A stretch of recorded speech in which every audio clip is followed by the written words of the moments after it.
Welcome to A New Lens with CommonGood Capital, where we talk with investors, RIAs, fund managers, and philanthropists about their experiences within different impact investing themes, as well as explore the power of stewardship and capital. I'm your host, Jeff Shafer, CEO of CommonGood Capital, and I'm here today with Reid Thomas. Reid serves as the Managing Director and Chief Revenue Officer of JTC Americas, which we'll learn more about here in a little bit. Reid brings decades of leadership experience in both public and private companies, primarily in high-growth Silicon Valley technology companies. So we'll see if you have any comments about what's happening with Silicon Valley right now in the Bay. Reid has been instrumental in the rapid growth of the company's EB5 and Opportunity Zone businesses, working to develop the purpose-built software solution and dedicated client service teams, which have propelled the company to leadership positions within both industries. Thank you so much, Reid, for joining. And maybe start off, where are you located right now as we speak?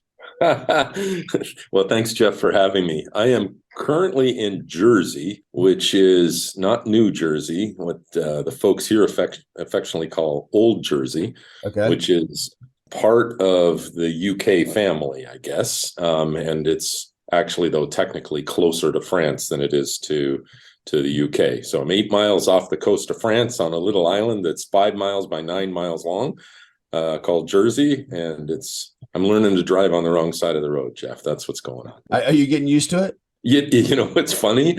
Yes, I am, except that the roads are very narrow. So I found that if I go faster than the other guy, I probably have a higher probability of coming out okay. It's funny. My family and I took a trip to Australia, I don't know, a number of years ago. And when I got the rental car, the whole time I just kept staying in my head, stay left, stay left, stay left. Eventually you get it, but it is a little weird. Yeah, it's easier when the steering wheel's on the opposite side of the car, because then you're kind of in the center, if that makes sense. That makes a big difference. Yeah. Give us a little background of where you grew up, where you went to school, and then a high level of your career. I grew up in Canada, actually. When I was young, I lived in Montreal, and then we moved around a little bit. Ottawa, which is the nation's capital, Toronto eventually, where I lived for 10 years, and we started our family. I went to school. I actually took an engineering degree. So math and science guy, electrical engineering is my thing, computer programming and all of that. And worked for a while in that field doing engineering, and decided that that was pretty hard work. So I think I like maybe marketing and sales is more my thing. So that's where I ended up. So how many languages do you speak? I speak just two, French and English, of course. Yeah, so it's Canadian French. So it's I like to think that the Canadian or the French Canadian accent is in France as much appeal as the British accent is in the United States. But is that true? Is that kind of how it plays? Well, to some people, yeah, they certainly know you're from a different country, even though it's the same language, and they know precisely that you're from Canada or Quebec. And yeah, so it's kind of fun, actually. So have you lived in the U.S.? You live there now, right? Yeah, my primary residence is in the U.S. I'm a dual citizen. I moved to the U.S. in 1995, Super Bowl Sunday, in fact, 95. Was that the Bears? I don't even remember. I should look that up. Okay. I don't even remember because I was on a plane. Yeah, so I was in the tech industry with my technology degree. I was in the tech industry most of my career, in fact, working in cellular rollouts, telecommunication, the internet growth, and so on and so forth over the years. You know, all roads, when you're a computer science major, electrical engineer, all roads lead to Silicon Valley. And that's where I ended up in 95, and I've been there ever since. So give us just a sense of what you do today at JTC. Yeah, so JTC is a company that's really focused on helping our clients live their values. And so it's a pretty broad statement, right? We are 1,200 people strong. We're publicly traded on the London Exchange. We're in 23 different countries. We have a private client business, so essentially high net worth individuals, family offices that we provide services to. We also have a big institutional practice where we provide administrative services to companies trying to raise money. So funds, basically, private equity or private equity real estate, and so on. So I, up until very recently, have been running the U.S. business of that company. We were acquired by JTC 3 years ago. And the division of the company that I ran was building fund administration solutions for well-intended funds. So ESG funds, impact funds, and that's how we got into opportunity zones through which you and I connect. But prior to that, EB5. My view is these types of funds are really specialty funds. The investors have different motivations. The funds have different objectives. But at its core, it's still accounting and financial reporting and those types of things. So we've tried to develop some secret sauce there, which we can talk about if your audience is interested. And Sure. That's what I've been doing. Let me step back and take a big picture view here. And it sounds like you've had, obviously engineering, software development, that kind of stuff has been central to what you do. And you don't need to reveal your age or anything like that. But how would you best describe kind of where you're at in your life journey? So an existential maybe type of a question here. Well, I hope I hope I have at least 50% of my life journey left in me. But I think that would be a tough one to achieve. But in terms of maturity, I'm certainly only there. I like to think that there's always more, and there's always room for growth and learning. It's a really tough question to ask. I was thinking about it from a career perspective. I don't think I've reached sort of the high point or high level of my career yet. When I was starting out, it was really about, can I learn what I'm supposed to learn? Can I make a difference? Yeah. And then somewhere along the line, it transitions to, can I get promoted? Can I get a raise? And can I acquire these assets or lifestyle? Yep. And, now I think I'm at a point where, it's more values driven, I guess. Am I doing something that's important or I think is important? And that's kind of the way it is with life, on the life side too. My kids are all grown, they're married, they moved away. I have 7 grandchildren, one more on the way. Wow. We got married really young, by the way. And so, on the life side, it's now about spending more time with them and enjoying the things we've collectively worked for and built. So probably a lousy answer to your question, but I think I'm still figuring it out, to be honest with you. Do you know how and when you kind of shifted to, in your words, focus a little maybe more on values, maybe hear other people talk about from success to significance? I don't know, maybe that's another way to say it. Do you know when that transition happened for you, and is there any aha moments around that? Well, it was later in life than I guess I would have liked. Silicon Valley, you do these startups, you build them, you grow them rapidly, you try to make an exit of some kind, and then you go and you do it again. And, I've been doing that for 20 years before this recent one where JTC acquired us. And I think what you learn in that process is that at some point it's kind of going fast and the world's going fast, and you sort of go, you know what, this is fun and all of that, but there's other stuff going on. So it was somewhere in the last half of the latter part of my career where I think I got more wise, if that makes sense. Yeah. When I turned 40, so I'll disclose, I'll be 50 this year, but when I was turning 40, there was a series of events that impacted me, and I won't go through it all, but ultimately kind of the straw that broke the camel's back in my experience was ultimate back surgery. And it forced me to be still for the first time in 20 some odd years at that point. And for me, you wake up and you're like, all right, so if I die, whatever, with an extra, pick whatever number you want in your bank account, does it really matter? Especially I was a workaholic and all that kind of stuff. And so it's just interesting how it seems like generally people get to this point and go, yeah, the earthly stuff just doesn't carry its weight. And I don't know how, and maybe it's just a normal cycle of life, but I don't know how you get individuals to recognize that. And there's nothing wrong with part of this, but just getting that metaphoric house with a white picket fence, it doesn't it ultimately doesn't fulfill you. Now it's Yeah. great to have and whatnot, but yeah, it's a fortunate for me. Mine was when I was 40, so I still, Lord willing, have a number of years to go at it.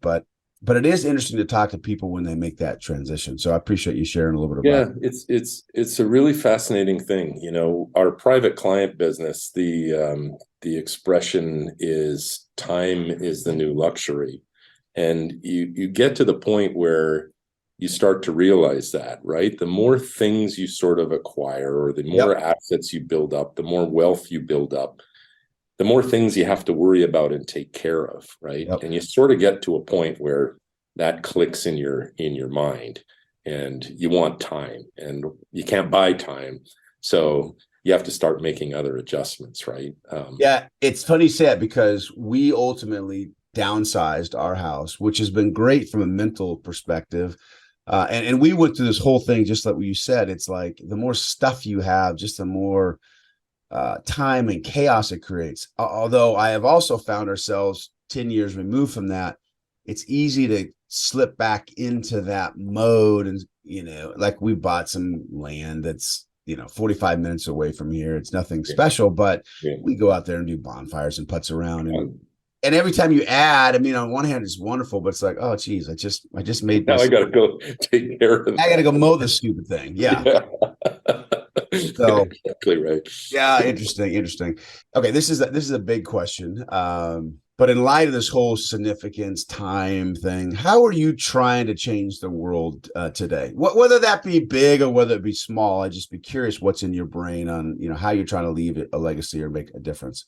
I'm just trying to make a positive difference in some way, honestly. I don't have a vision to change the world, but maybe by changing or making a positive difference every day in a little way, Yep. you ultimately, and if everybody does that, you ultimately get there. So sort of, I think you said it, you're trying to leave it a little better than when you found it, right?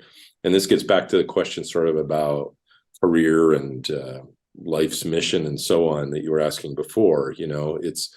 It's in my career now, I really am much more focused on trying to do things that align with values, right? So let's talk about EB5 immigration as EB5 as an example, right? So, I'm an immigrant to the United States. I believe this is the greatest country in the world, and I wanted to be part of that. It provides so many opportunities, has great standard of life. It's free. maybe it feels a little less free than it did 20 years ago, but that's a political path we can go down. Yeah. But in general, it's the freest country in the world, and you can achieve whatever you want to achieve, right? So to me, I just am so passionate, excited about having been blessed with this opportunity through my education and career to being able to come down here. Mm-hmm. So now I want to use that to make a difference. And one way is, we've been really trying to help in the EB5 world, which for those who don't know, is a job creation program at its core, implemented by Congress in the 1990s. Foreign investors invest in initiatives that create U.S. full-time permanent jobs. And there's a certain threshold to meet. And if it's successful, they're entitled to get their whatever return on their capital in the deal they made. Of course, it's at risk, so they could lose it. But if it creates the jobs, then they can get a green card, right? So it's a wonderful thing that attracts very talented and gifted people to this country.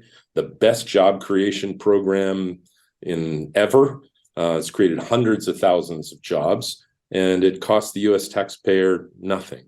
That's the kind of thing I want to be involved with. Mm-hmm. Let's help those investors succeed. Let's help protect their money. Let's make sure they're actually creating the jobs that they're supposed to and do this thing the right way. Since that, I've been kind of looking for similar things like that we can get involved in. And opportunity zones was one we jumped all over, right?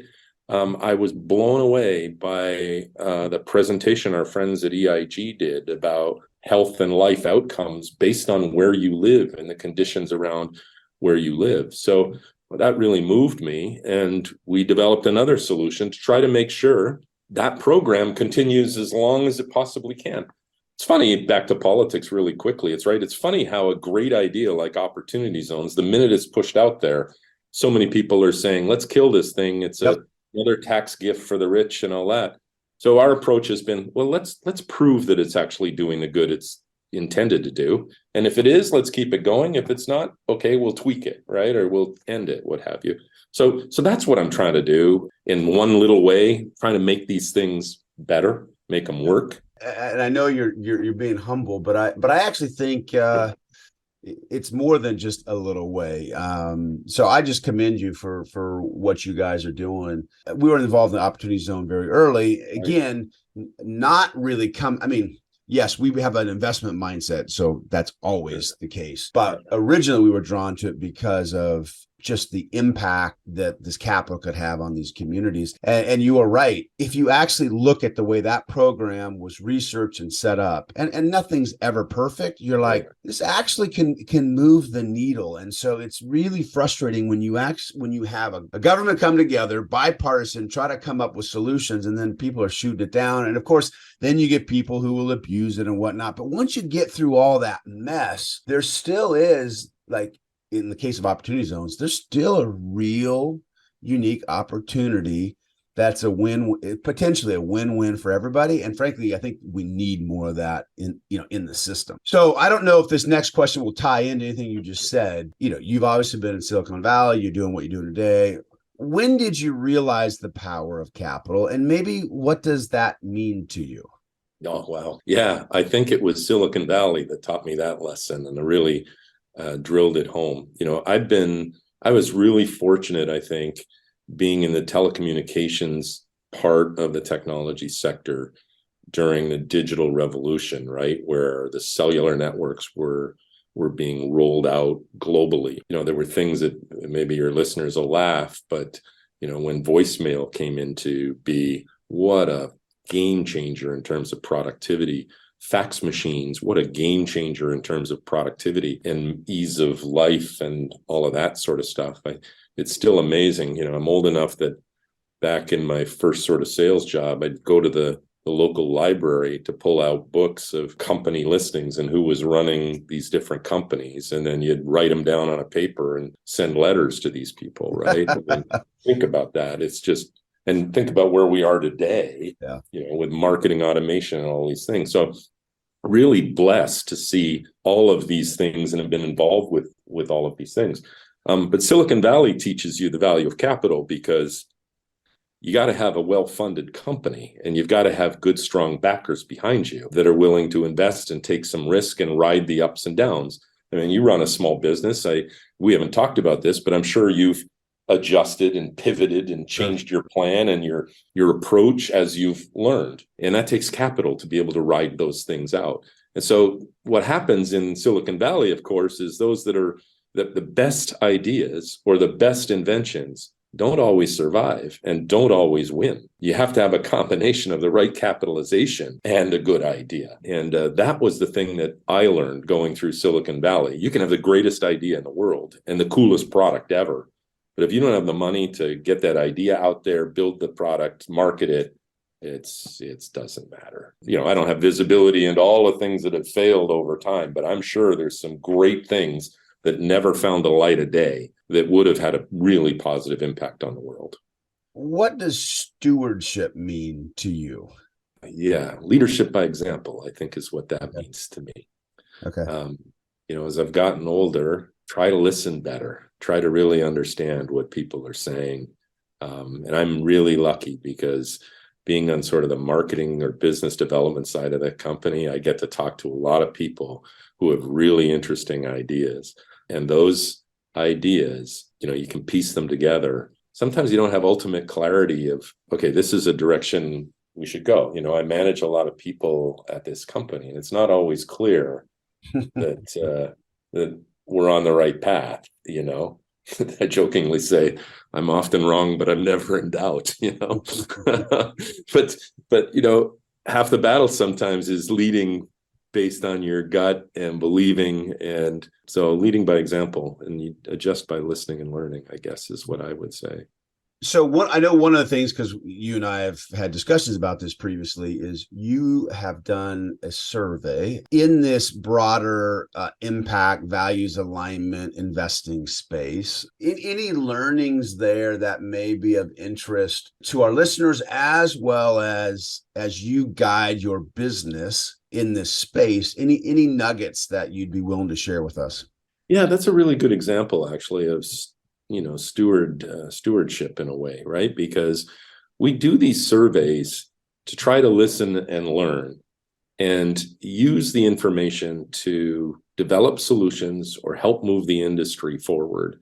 So the purpose of this survey that you so kindly helped us with, thank you, was really to listen and learn about impact investing. And hopefully, well, I'm certain actually that will lead to some additional product offerings or service offerings from us. But also, I think probably even more importantly, it'll help us sort of achieve that mission of trying to get the narrative on track so that naysayers don't kill this. An obvious example is bad karma, bad vibe that the term ESG has out there right now, right? There are state and local governments telling companies to stop doing ESG, or telling pension funds, their pension funds, not to invest in things that are ESG, because ESG is bad and evil, I guess. And so some of the survey questions, and I know this is a topic you're passionate about too, some of these survey questions sort of tried to draw out, well, what is going on with that? And it turns out, I think, that ESG isn't the issue. It's that ESG really, when we use that term, we're really not talking about outcomes. The vast majority of people want a positive outcome from their investment. That's what impact investing is all about.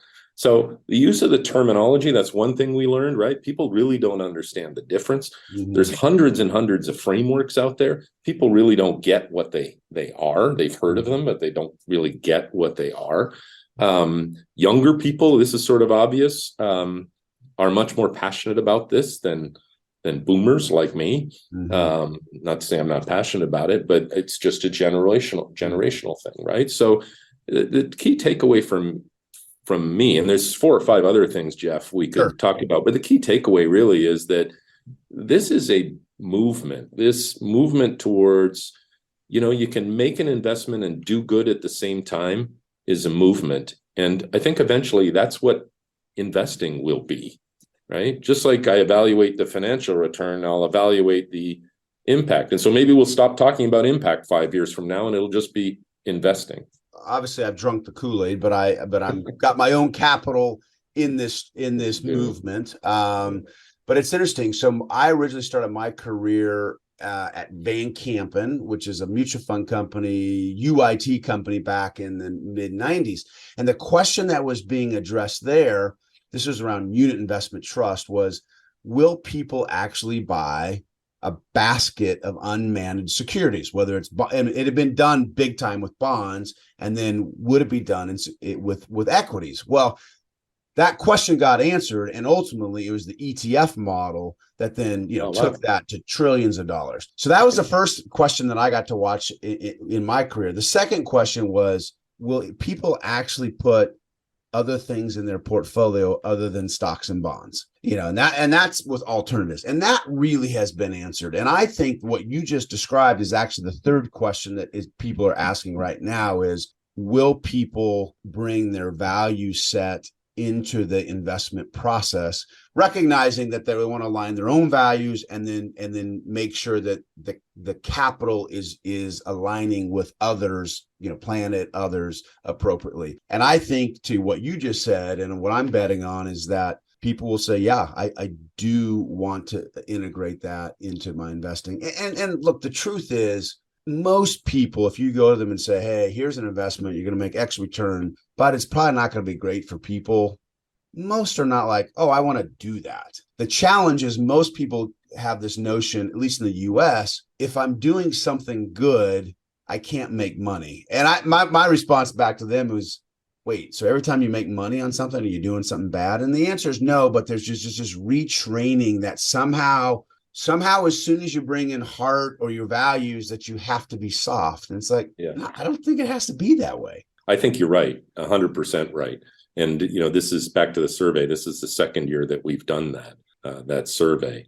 And that second point you just made about the perception of impact investing, there seems to be movement towards people who believe I don't have to give up yield to do good with an investment. That's having an impact we're seeing in the opportunity zone space. You and I have talked about this. Early on, nobody was talking about the impact, Right. except maybe you. Right. They're all talking about the tax incentive. Right.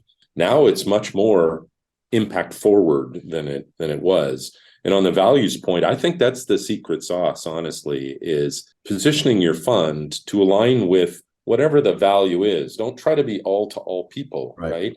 And that's another thing that comes through loud and clear in the survey. And I'm just thinking about it now. Maybe that's the problem with ESG. It's sort of this big thing. So broad. Yeah. Well, think about it. It's environmental, it's social, and governance. Right. I mean, that's like, it's massive. Right. If anything, if it isolated for a second, I've never thought, if this fund or this company is all around the E, well, you can get your arms around that. But when you start, it's big. Yeah. And even the E, to the point you're making in our survey, what you'll find out is, well, some people care about clean drinking water. Other people care about carbon reduction. Others care about renewable energy. And that's the level it needs to be at. On the social side, it's homeless or mental health or whatever. That's where the investors' heads are, I think. Well, and I think, and I don't know that anybody did this on purpose, but I think what's happened, I was looking at my 27 years of doing this, investments there's been a veil and a wall put between your capital and your investment and what it's doing. And look at ETFs, you can go figure out what's inside an ETF, for example. But you're not really talking about what that capital is doing. And so to your point, I think the more people can actually get connected to what their capital is doing through stories, through data, especially around things they're passionate about, the interest level and the commitment to that. In my world, we say you actually get to experience joy and freedom around investing, other than just the normal fears of or emotions of fear and greed. Like I've invested in affordable housing, go through the pandemic, and that population group, as everybody, got impacted. And so on one hand, my investment, you're like, oh, how's it doing? Well, they actually had to suspend the dividends for, I don't remember, a quarter or two. Wow. But in doing that, they actually were really trying to take care of the residents. And I would argue that that community is a stronger community, therefore making my investment stronger. Even if I had to suspended dividends for a quarter or two. Right. That's really cool. Last question, and this is this is always hard. I love this question because it's hard. If you could have a dream come true for your life, what would it be? And if it's helpful, you could exclude family dynamics because you're never going to say the right thing there. So however you want to answer, in case your family. As I was thinking about this podcast, I said to my team in California, I've never been asked questions like this before on a podcast. You're right. It's actually hard, but honestly, it's a lot of fun at the same time, you're right. It is hard to answer. I would really say, first of all, it's pretty easy to say if there was one dream come true, it would be family related, not work related. Yep. And I think at the end of the day, when I leave this planet, I want to think that my family thought I was the best father I could possibly be, the best husband I could possibly be, the best grandparent I could possibly be, son, etc. Right? Yep. I think that's it. And it's I don't know if I can define it any further than that, Jeff. There is a book, and I think it's called Living Forward, if I'm not mistaken. And basically, you start with writing your epitaph or your eulogy or whatever it is. Yeah. And then the exercise at that point is, all right, where are the disconnects between how I want to remember it and how I'm actually living? Right. So everything you just mentioned is exactly the things that I put in, as I did this exercise. And then the humbling part is to go, I probably could do a little better here. Could do a little bit better here. Yeah. Although that does make life and the journey well worth it, especially when you're trying to move towards those types of things. So right.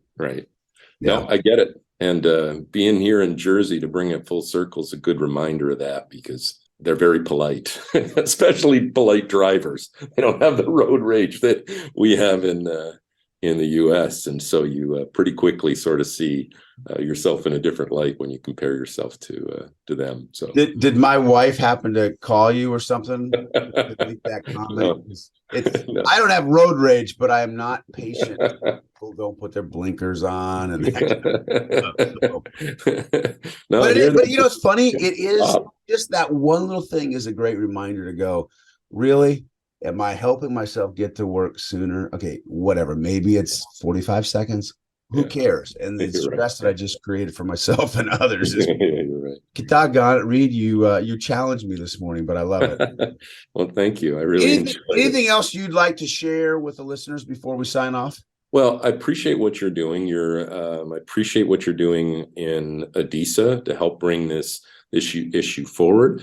I'm very appreciative of it. We've had the chance to work together and look forward to doing more. So I just encourage the listeners to keep following you and listen to the podcast, because you're doing great things. Well, I appreciate it, and we need many more people to join in, like you're doing, because it's and look, we're seeing it happen. I mean, in my kind of 10-year transition into this, where we are today versus 10 years ago has been a radical shift. And for those who are listening, you actually don't have to give up on your capitalistic views. Right. You can actually integrate this in there. Now, a few things may get challenged, but I do think you can come to the table fully engaged from an intellectual standpoint, investment standpoint, and from a heart standpoint, and make 100%. money and as well do good. So, Reid, we appreciate you taking the time and willingness to share with our listeners. And thank you for what you all are building that will ultimately help funds, reporting, administrative. I mean, on one hand, it's kind of boring, and I don't mean that in a bad way, but it's really critical. And I actually think on your end, the more that you can help investors as they look at their holdings, not only be able to articulate what they own, but being able to show and display the impact that they're having, that's a massive opportunity to keep this movement going. So however you guys can do that, I'd encourage you to keep working on that. Well, I think that's right. And at the end of the day, what we've found is when we do that for funds, the more reporting, transparency, communication, if you will, in terms of what the investment is actually doing and what the mission really is, the faster they raise capital. And so that's what it's all about. Which is so ironic, because what does the world want? They want transparency. They want all that stuff. And so when you realize, if you actually are doing good things and great things and striving to, and you're transparent, you're rewarded for that. That's right. 100%. So it's interesting. Well, don't forget to subscribe to A New Lens with CommonGood Capital on your podcast app of choice. Please rate us and review us on iTunes, Google Play, and Spotify. That will help new listeners find the show and hopefully put them on a path to a more fulfilling portfolio within the impact investing space. I'm your host, Jeff Shafer. Until next time, Reid, thank you so much. This was fun. Thanks, Jeff. Thanks, everybody, for listening.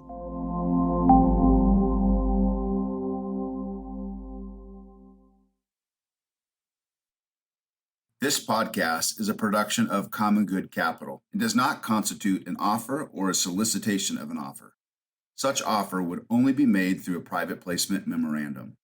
Prospective investors in private placement securities should be aware that making an investment is speculative and involves a high degree of risk, including the risk of losing all or a portion of an investment. Investments of this nature are illiquid and subject to substantial restrictions upon transferability.